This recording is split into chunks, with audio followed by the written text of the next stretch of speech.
আসসালামু আলাইকুম। আমি ফাহাদ আব্দুল্লাহ, চীনে অধ্যয়নরত একজন বাংলাদেশী শিক্ষার্থী। আজকে আমি যাচ্ছি আমার ইউনিভার্সিটি থেকে প্রায় ৪০ কিলোমিটার দূরে একটি লেকের মতো জায়গা আছে, সেখানে গোসল করতে এবং সেই সাথে আশেপাশে চাইনিজ গ্রাম, বেশ কয়েকটি গ্রাম আছে এবং তাদের যে ফসলি ক্ষেত খামার সেগুলোও আছে। আমরা আজকে সেগুলো দেখব এবং আপনাদেরকে দেখানোর চেষ্টা করব বাংলাদেশ এবং চায়নার গ্রামের যে পার্থক্যগুলো সেগুলো। তো চলুন যাওয়া যাক। চলতি পথে আমরা একটি নদী পেয়েছি। এই নদীটা মূলত আমাদের সুজো সিটির মাঝ বরাবর চলে গেছে এবং সেখানে একটি খুব সুন্দর একটা দৃশ্য আপনারা দেখবেন যে নদীর পার দুই পারই হচ্ছে বাধাই করা একদম, এবং দুই পার দিয়ে রাস্তা আছে। এই নদীটা আমার মূলত আমাদের শহরের প্রায় শেষ দিকে ছিল আগে। এখন যেহেতু শহর সম্প্রসারণ হচ্ছে তখন এখন শহরের মাঝখানে এসে গেছে। তো শহরের মাঝখানে নদীর এখন যেসব অংশ আছে সেসব জায়গাতে নদীর সাইডে দুই সাইডে হচ্ছে ওয়াকওয়ে বানানো আছে, মানুষজন বিকেলে এখানে হাঁটাহাঁটি করে। আর এখন এমনিতে এখানে যেহেতু ওয়াকওয়ে এখনো হয়নি, যদিও রাস্তা নির্মাণাধীন আছে, তো এখানে মানুষজন মাছ ধরতে আসে। সবচেয়ে গুরুত্বপূর্ণ ব্যাপার হচ্ছে নদী এমনভাবে তারা বাধাই করে রাখছে এবং নদীর যে মূল স্ট্রাকচারটা যে রক্ষা করছে, এই নদী আসলে কখনো দখল করা সম্ভব না। এটা হচ্ছে চাইনিজের একটা সুপ্রিমেসি। এই জিনিসটাই খুব ভালো লাগে যে তারা প্রকৃতি রক্ষা করতে সর্বদা সচেষ্ট থাকে। এখানে দেখা যাচ্ছে ওয়ার্কাররা নৌকার কাজ করতেছে এবং এই নৌকাগুলো হচ্ছে নদীর মাঝখানে যদি কোনো ময়লা থাকে, প্লাস্টিক বা যেগুলো হচ্ছে অপচনশীল দ্রব্য, সেগুলো তারা উঠানোর জন্য এই নৌকাগুলো ইউজ করে থাকে এবং অনেক সময় মাছ ধরার ক্ষেত্রে এই নৌকা ইউজ করে থাকে। পুরো নদীর সব দিকেই দুই পাশেই হচ্ছে বাধাই করা আছে, যত দূর চোখ যায় আপনারা দেখবেন দুই পাশেই কিন্তু বাধাই করা। জায়গাটিতে মোট ৪টি ব্রিজ, দুই পাশে ওই যে ওই পাশের ওইটা এবং এইটা, এই দুটো হচ্ছে বাইকের লেন এবং সার্ভিস লেন। যদি কোনো গাড়ির সার্ভিসিং দরকার হয় সেক্ষেত্রে হয়তো এই লেনে ঢুকাতে পারে। আর উপরে যে দুটো ব্রিজ দেখছেন, পাশাপাশি দুটো ব্রিজ আছে, এই দুটো ব্রিজ হচ্ছে এক্সপ্রেসওয়ের রাস্তা। এখানে হচ্ছে বড় গাড়িগুলো, বাস ট্রাক এগুলো চলাচল করে, প্রাইভেট কার। এবং আহ, কিছুটা সামনে এখানে যে ওভারপাস দেখা যাচ্ছে এটা হচ্ছে রেল লাইন। উপরে যে ব্রিজটা, সেই ব্রিজটা রেল লাইনের উপর দিয়ে চলে গেছে এবং বাইকের লেনটা সেটা হচ্ছে এই যে রেল লাইনের নিচে দেয়া। এতে করে রেল ক্রসিংয়েরও দরকার হচ্ছে না, কোনো কিছুর দরকার হচ্ছে না, সবাই যে যার মতো চলাচল করতে পারতেছে। এবং রাস্তার পাশে এখানে দেখা যাচ্ছে যে একজন কৃষানি মূলত বসে আছে তার জমিতে উৎপাদিত বিভিন্ন দ্রব্য নিয়ে। এগুলো প্রায় দেখা যায় যে কৃষকরা তাদের নিজের জমিতে উৎপাদিত বিভিন্ন ফলমূল শাকসবজি নিয়ে এখানে বসে থাকে রাস্তার পাশে এবং তারা বিক্রি করতে পারে। এই জিনিসটা খুব ভালো লাগে আর কি, তাজা জিনিস পাওয়া যায়। এটা হচ্ছে মূল রাস্তা এবং এই সাইডে হচ্ছে একটি খালের মতো আছে। মাঝামাঝি যে জায়গাটা পুরোটা গাছে ভর্তি, কোনো জায়গা ফাঁকা নেই। পুরো জায়গাটাকে কিভাবে ইউটিলাইজ করা হয় সেটা চাইনিজদের বুদ্ধির মাধ্যমে তারা পুরো জায়গাটা ইউটিলাইজ করে দিছে। এবং খালের ওপারে দেখা যাচ্ছে এই যে ওয়াকওয়ে, মানুষজন এখানে সকালে বিকালে হাঁটাহাঁটি করতে পারে। খুব সুন্দর একটা পরিবেশ।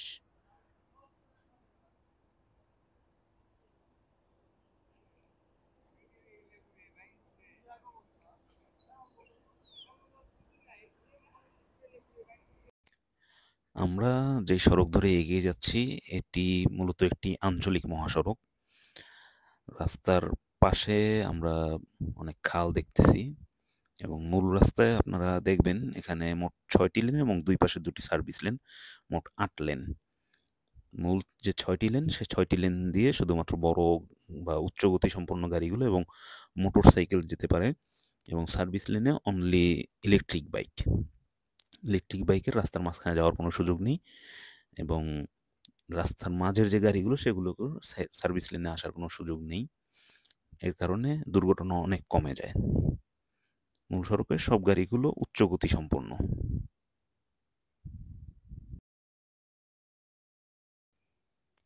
আমরা গ্রামের রাস্তায় ঢুকে গেছি। এটাও মূলত এটি গ্রামের মাঝখান দিয়ে চলে যাওয়া বেশ বড় একটি রাস্তা। এবং রাস্তাটার ভাইব অনেকটা মাওয়া এক্সপ্রেসওয়ে আগে যেরকমটা ছিল, 2 লেনের রাস্তা ছিল এবং রাস্তার গাছগুলো এমনভাবে সারিবদ্ধ ছিল মনে হচ্ছিল যে টানেলের মধ্য দিয়ে যাচ্ছি। এখানেও সেম। এবং রাস্তার পাশে আপনারা দেখবেন যে এই যে বিভিন্ন ধরনের ক্ষেত খামার আছে, অনেক ফসল, শাকসবজির বাগান। যেহেতু শীতপ্রধান দেশ, এখানে বেশিরভাগই হচ্ছে গ্রিন হাউস টাইপের চাষবাস করা হয়। আপনারা হয়তো দেখে থাকবেন আশেপাশে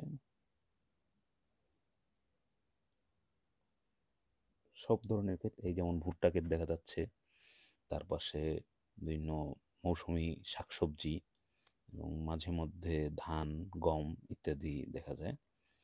এবং আমরা এখন একটি গ্রামের মধ্যে ঢুকে গেছি।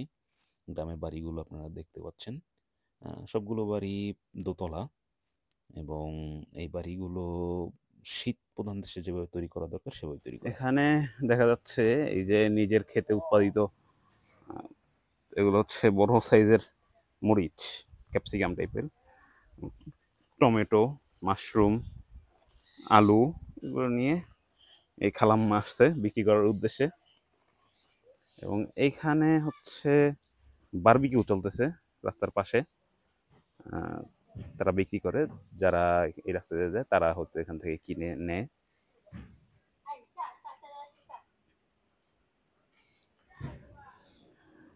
এবং এই হচ্ছে একটা গ্রাম, যদি আপনাদেরকে দেখাই। নর্মালি চাইনিজদের গ্রাম এই রাস্তার পাশে, এটা হলো গ্রামীণ রাস্তা, রাস্তার পাশে হচ্ছে এই গ্রাম। এই যে বাড়িগুলো দেখা যাচ্ছে অধিকাংশই দোতলা বাড়ি, এগুলো হচ্ছে স্থানীয় গ্রামবাসীর বাড়ি, তারা এখানে থাকে। এবং প্রায় সবারই পেশা হচ্ছে কৃষি, কৃষি কিংবা মাছ ধরা বা এরকম এইসব পেশা দিয়েই তারা জীবিকা নির্বাহ করে এখানকার আদিবাসী যারা আছে। এবং অনেকের হয়তো দেখা যায় ছোটোখাটো কিছু কারখানাও আছে তার বাড়ির সাথেই। চাইনিজদের যে শিল্প বিপ্লবের যে মূল হাতিয়ার, একটি বাড়ি একটি কারখানা, সেই সেই মূল কথার উপর ভিত্তি করে এখানে দেখা যায় অনেক বাড়িতেই হচ্ছে কারখানা আছে। এই যে এখানে হচ্ছে মাল লোড করা হচ্ছে, এই এখানে একটা কারখানার মতোই আছে। দেখা যায় যে এই কারখানার মালিক হয়তো এই আশেপাশের বাড়ির লোকজনই। খুব সুন্দর একটা পরিবেশ, সুন্দর বাতাস বইতেছে, খুব ভালো লাগে এই জায়গাগুলোতে। এখানে দেখা যাচ্ছে যে গ্রিন হাউস, যেগুলোর ভিতরে বিভিন্ন ফসল ফলানো হচ্ছে। এবং এই রাস্তাটা আপনাদেরকে যদি আবার দেখাই, খুব সুন্দর রাস্তা, এই রাস্তাটা আমার কাছে খুব ভালো লাগে। আমি মাঝে মধ্যে গ্রামের এদিকটাতে আসি, এই রাস্তাটা আমার খুব ভালো লাগে। এখানকার বাড়িগুলো সব একই টাইপের, সম্ভবত একই ডিজাইনে তৈরি করা হয়েছে বিভিন্ন বাড়ি। এবং বাড়ির সামনের গেটে আপনারা দেখতে পাচ্ছেন হয়তো কি সুন্দর একটা গেট, সামনে কিছু ফুল গাছ লাগানো আছে এবং আরও কিছু গাছ টাছ লাগানো আছে। বাড়িগুলো খুব সুন্দর, ডুপ্লেক্স বাড়ি প্রত্যেকটাই। বিশাল ধান ক্ষেত, এখানে ধান উঠানো হয়েছে, এখন নতুন আরো কিছু করার জন্য জমি চাষ করা হচ্ছে। এবং এই সাইডে এই যে দেখা যাচ্ছে ধান বা গম কিছু একটা, আমার মনে হচ্ছে ধানই।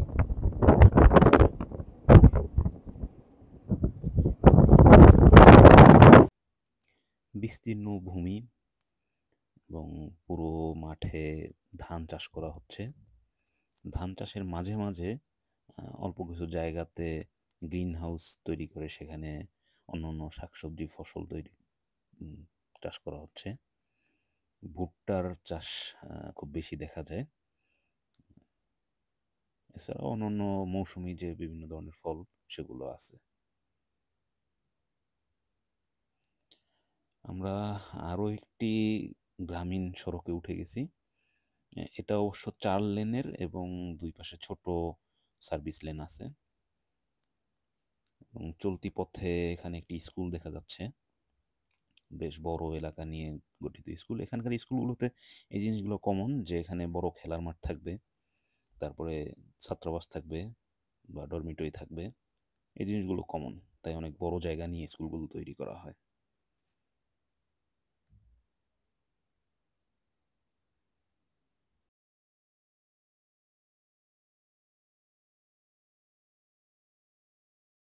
এখানে নতুন জমি চাষ করা হচ্ছে হারভেস্টার মেশিন দিয়ে। আমরা কিছুদিন আগে আসছিলাম, তখন এখানে ধান কাটা হচ্ছিল, আগের যে ফসলটা সেটা কাটা হচ্ছিল, এবং কাটার মাত্র সম্ভবত এক সপ্তাহ ব্রেক দিয়েই এখন নতুন করে আবার জমি চাষ করা হচ্ছে এবং এখানে নতুন ফসল বপন করা হবে।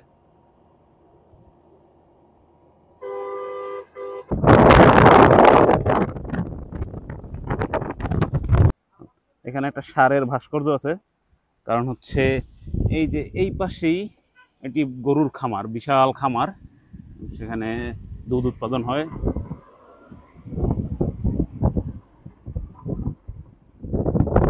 সেই খামারের শুরু, সেই জন্য এখানে একটা গরুর ভাস্কর্য আঁকা আর কি। আর এই সাইডে এই যে ধানের ক্ষেত, এখনো দেখা যাচ্ছে কিছু জায়গাতে এখনো ধান বাকি আছে এবং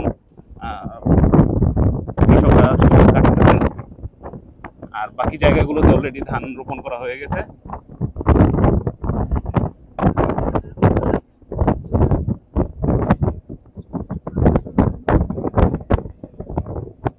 সুন্দর ব্যাপার হচ্ছে এখানে ধান ক্ষেতের পাশেই ছোট নালা থাকে এবং নালা দিয়ে পানি দেওয়া হয়, যাতে করে ওই যে বাংলাদেশে যেমন পাইপ নিয়ে টানাটানি করা লাগে, এখানে টানাটানি কোনো সুযোগ নেই, দরকারও নেই।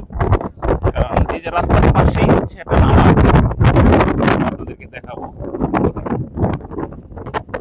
এই নালা দিয়ে পুরো জমিতে পানি সরবরাহ করে। আর এখানে জমিগুলো বেশ বড় বড় জমি, ছোট ছোট কোনো জমি নাই, অনেক বড় জায়গা নিয়ে একটা করে জমি। পুরো জমিতে একসাথে যাতে পানি দেওয়া যায় এবং একসাথে চাষ করা যায়, পরবর্তীতে একসাথে ফসল তোলা যায়, এটা খুব ভালো একটা সুযোগ।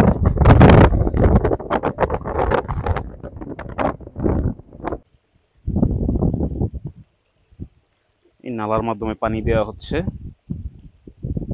এটা অনেক দূর থেকে আসছে। এইখানে একটা জংশন, এখান দিয়ে এদিকে যাচ্ছে, কিছু পানি এদিকে যাচ্ছে।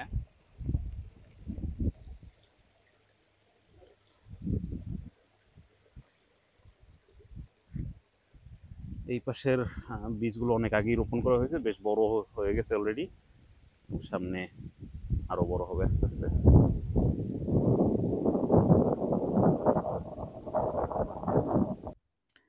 বলতে বলতে আমরা আরো একটি গ্রামে ঢুকে গেছি। এই গ্রামটা আগের গ্রামটির চেয়ে কিছুটা পুরনো। যেহেতু এটা প্রায় পাহাড়ের কাছাকাছি, এই জন্য একটু পুরনো। এখানে দেখা যাচ্ছে বৃদ্ধ লোকেরা দুপুরবেলা অলস টাইমে তারা আড্ডা দিচ্ছে হয়তো। এখানকার প্রত্যেকটা ঘরই এমনভাবে তৈরি করা যাতে শীতকালে যেহেতু বরফ পড়ে, সেই সময়টাতেও তারা যাতে সার্ভাইভ করতে পারে, এবং গরমকালে প্রচুর গরম পড়ে, তাপমাত্রা 42-44 ডিগ্রি পর্যন্ত উঠে যায়, সেই টাইমটাতেও তারা যাতে সার্ভাইভ করতে পারে। এজন্য প্রত্যেকটা ঘরে, এখানে টিনের ঘরের কোনো সুযোগ নাই। বাংলাদেশে যেমনটা দেখা যায় টিন বা কাঠের, এখানকার সবগুলো ঘরই আসলে কংক্রিটের তৈরি করতে হয়, এছাড়া আসলে এখানে বেঁচে থাকা খুব কঠিন হয়ে যায়। এবং জানালাগুলো সব টিন্টেড থাকতে হয়, কারণ হচ্ছে না হলে তাদের হিটার বা এসিতে আসলে খুব একটা সুবিধা হবে না। এখানে কিছু ভেড়া দেখা যাচ্ছে, ভেড়ার যে রাখাল তিনি ভেড়া চড়াচ্ছেন। ভেড়াগুলো এখানে গাছপালা খাচ্ছে, সবুজ গাছপালা। সামনে এই যে ধান ক্ষেত দেখা যাচ্ছে।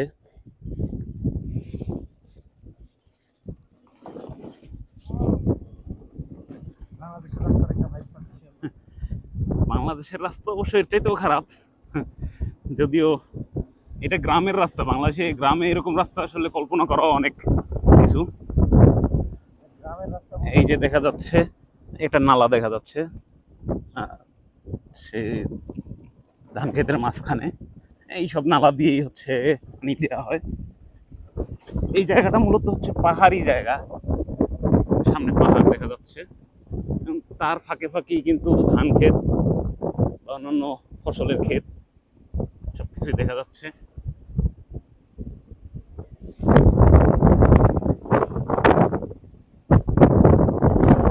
এই সেই পাহাড় যে পাহাড়ে আমরা যাওয়ার চিন্তা ভাবনা করছি।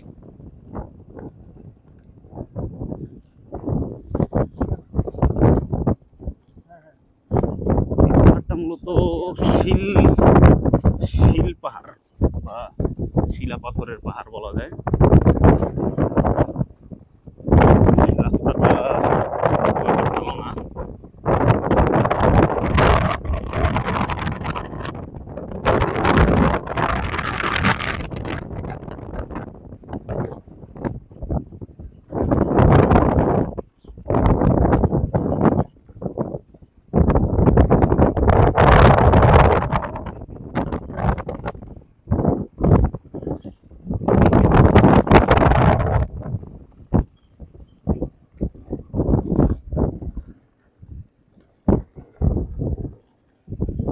পাহাড়ের উপরে অনেকের বাড়ি ঘর আছে, অনেক আগে থেকে হয়তো অনেকে এখানে থাকে। এই যে দেখা যাচ্ছে খড়, ধান কাটার পরে যে খড়গুলো থাকে সেই খড়গুলো এখানে স্তূপ করে রাখা হচ্ছে, এবং বিস্তীর্ণ ফসলি জমি, দূরে পাহাড়, তার আগে সব ফসলি জমি, এবং এর মধ্যে আমরা একটা টেসলা দেখতে পাচ্ছি।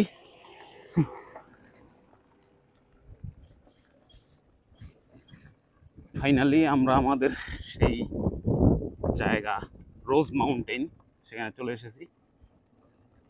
আজকে অনেক মানুষ দেখা যাচ্ছে, অনেকগুলো গাড়িও দেখা যাচ্ছে, অনেক মানুষই আসছে গোসল করতে, আমরাও আসলাম।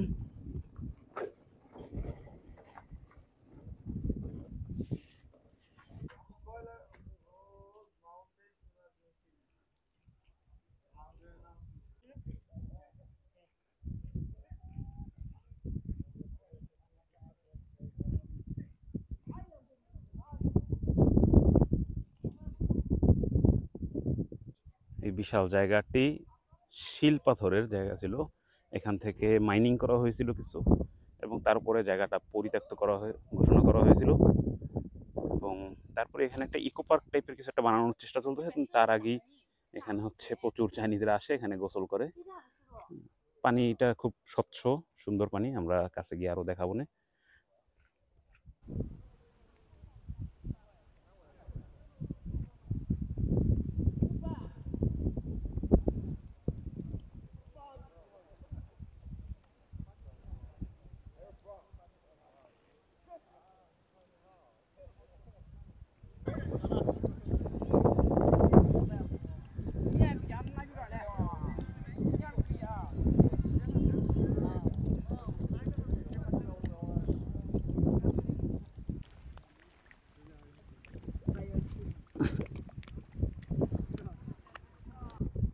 এখানে একটি গরুর ফার্ম, আশেপাশে কৃষি জমি এবং তার মাঝখানে এই গরুর ফার্মটা।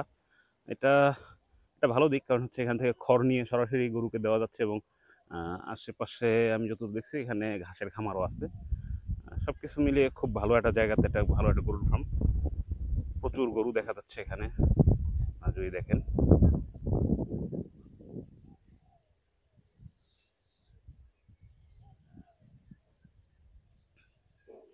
চাইনিজরা প্রচুর দুধ খায়, গরুর দুধ যেগুলো আছে সেগুলো তাদের প্রচুর তারা খায়, এজন্য বিভিন্ন জায়গাতেই গরুর ফার্ম দেখা মেলে সচরাচর।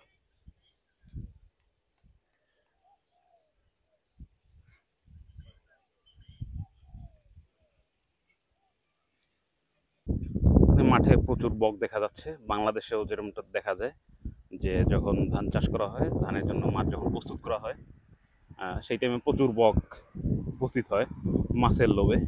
তো এখানে ওই যে পানি দেওয়া হচ্ছে সেজন্য প্রচুর বক দেখা যাচ্ছে মাঠের ভিতরে।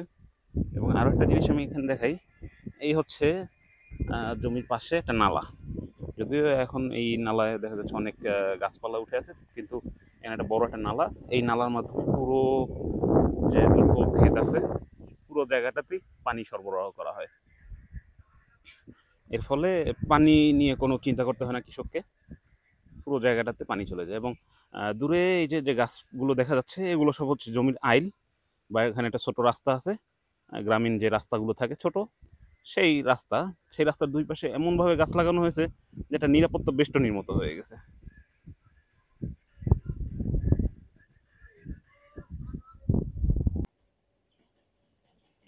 সব জায়গাতে মেশিন ইউজ করা হলেও মাঝে মধ্যে কিছু জায়গাতে দেখা যায় যে মানুষ, যারা কৃষক আছে তারা নিজেরাই ধান রোপণ করতেছে। এখানে যেমনটা দেখা যাচ্ছে, আপনারা হয়তো দেখতেছেন যে মহিলারা, কয়েকজন মহিলারা, 4জন মহিলা এখানে তারা ধান রোপণ করতেছে। একজন ধানের বীজগুলো নিয়ে যাচ্ছে এবং বাকিরা সেগুলো রোপণ করতেছে।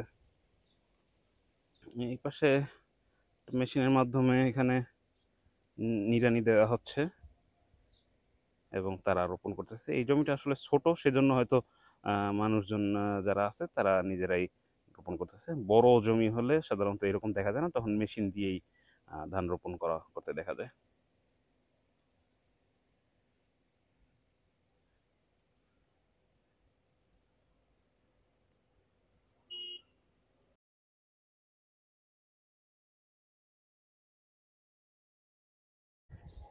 বাংলাদেশে আমরা তো গোলায় ধান রাখি, এখানে অস্থায়ী যে টেন্টের মাধ্যমে এখানে ধান রাখা হয়েছে